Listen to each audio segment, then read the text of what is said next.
Ngayon, kung papasok ka sa PBA, it's a major upgrade ang kailangan mo.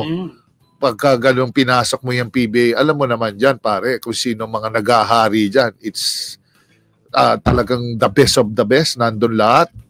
And alam naman natin na talagang lahat kayo, merong baptism of fire, dadaan ka talaga sa ganyan. Parang ang itsura mo pa dyan, parang farm team. And to build a team, talagang it takes how many years? 2 years? 3 years?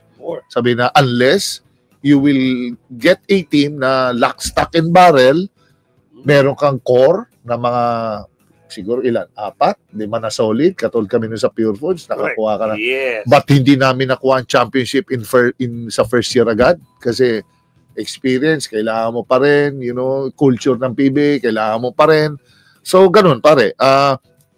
Dadaan ka talaga sa gano'n. I don't know kung pag tinitingnan lang as farm team, ayoko kasi mag-brand ng farm team ka. It's just, pag bago ka talaga sumali, talagang you have to pay your dues, magmamatrikula ka, tapos along the way, kailangan magbuo ka ng team na talagang it's more on addition rather than subtraction. Huwag ka magte-trade ng mga pambuo ng pyesa para ka makakompete sa PBA.